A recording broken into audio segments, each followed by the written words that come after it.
Today we're reviewing an adventure module for Fantasy Flight game Star Wars Edge of the Empire.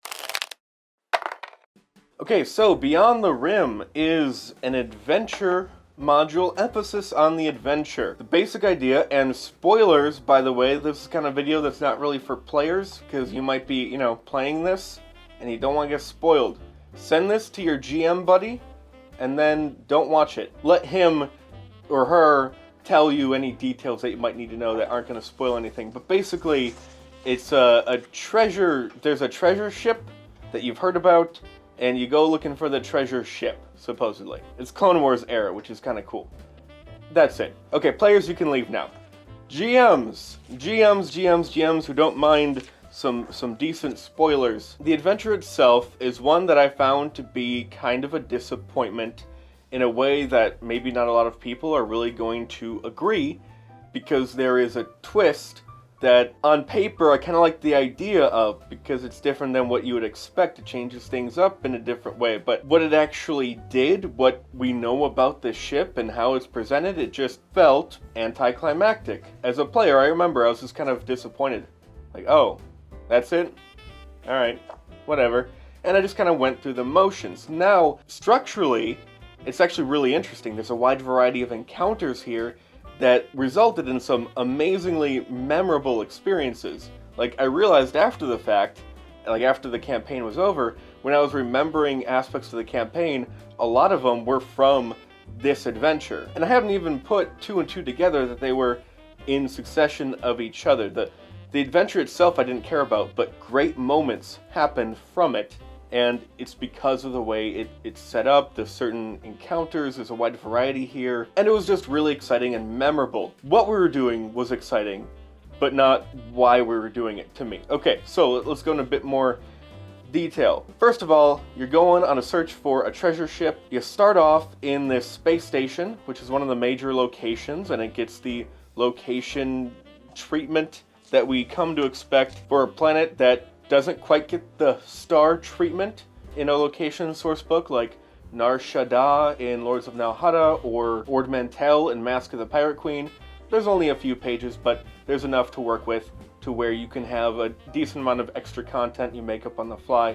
There's enough resources here. And it's here you hear about a lost Clone Wars ship which has been missing for decades, and supposedly we have some new information that might lead towards it. In finding this information, we actually have these three charts, which I really like as a general GMing resource. Basically, it's knowledge charts. Each one represents a different check that you might use to gather this knowledge. Computer checks for hacking computer systems or research or that sort of thing.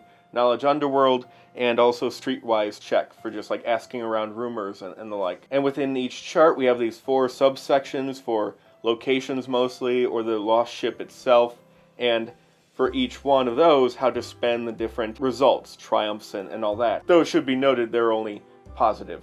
And you could use this to give you an idea of how to do knowledge checks in the future, how to structure them. You can even literally just take this framework, recreate this as a blank worksheet, make copies, and follow your own model, putting in locations or people or whatever else. It just gives you a bit more insight into, say, what a pair of advantages or a triumph really should be worth on a knowledge check for a person or a place or whatever. And so I found this to be a pretty useful study tool. Okay, so after we leave the space station, the wheel, which is kind of this really nice, neutral, seedy underbelly, there's gambling, a variety of things to do there. In Act 2, you find the planet where the ship crash landed.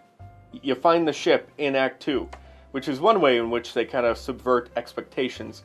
Typically, if I think, oh, we're going to go on this big, long adventure mission looking for a lost ship, I assume the climax is going to happen on the planet wherever it was around the lost ship, maybe fighting over whatever important thing is there, or escaping whatever caused it to crash in the first place. Something. You'd expect that's where the climax to be in most situations. But no, we find it and escape the planet that it was trapped on in the second act. It's this jungle planet, Cholgana. It gets its own section, information section, which is pretty substantial, very in line with Nar Shaddaa from the Nalhada sourcebook, quite a few pages, a lot to work with, and it's a drastic change in location from the lawless space station of the Wheel. And after this, we're going to have another drastic location to some kind of poison-radiated planet. It's a third planet, which also has lots of info on it. It's the full, here's a new planet treatment, which is great.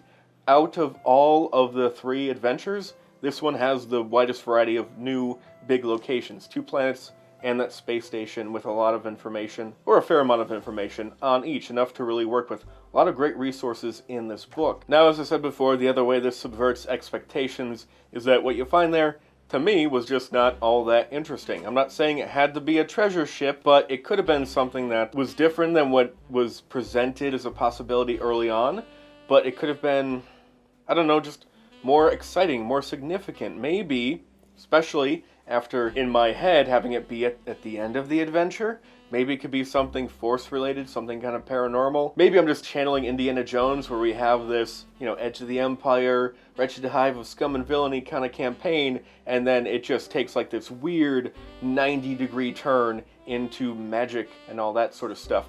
That could be fun and interesting. Maybe you end up unleashing a Dark Lord or some hideous Force monster or something, I don't know.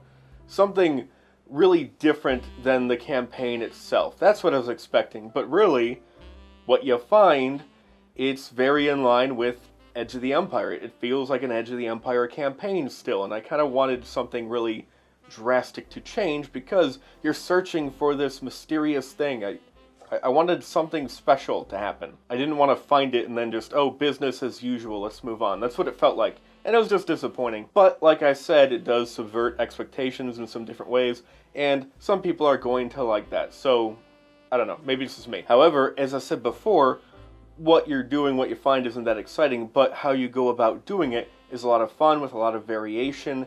There is a conflict you have to resolve, which is kind of interesting, and a decent change of pace, some kind of intriguing plot stuff, but then you have this really great escape, which I had a lot of fun playing because it involves fixing a thing, or a thing has to get fixed, you can participate. Anyway, there's a really exciting escape. The Empire shows up and becomes sort of a regular enemy halfway through the campaign or adventure, and there's some fun stuff involving them on the third planet, the poison radiation planet. Again, had some really memorable moments. There's a little chase, you have to evade the Empire, getting to that planet, leaving as well, and along the way, there's a great big battle. And between all of that, some pretty solid adventures, and all of the planets we have and the major locations, along with those charts I mentioned, there's just a lot of tools for the GM to really do whatever they want. And I see this more as something to salvage if you want. You don't have to. This car still works. I prefer to change the interior, maybe get different hubcaps and a paint job. The car still works just fine, but I think it works best if you take off parts here and there, most of the parts that work really great, and just put them on other things. Put them where you want. See this as a set of tools, building blocks, Legos, to enhance your existing campaign. I think is the best way to go about doing it.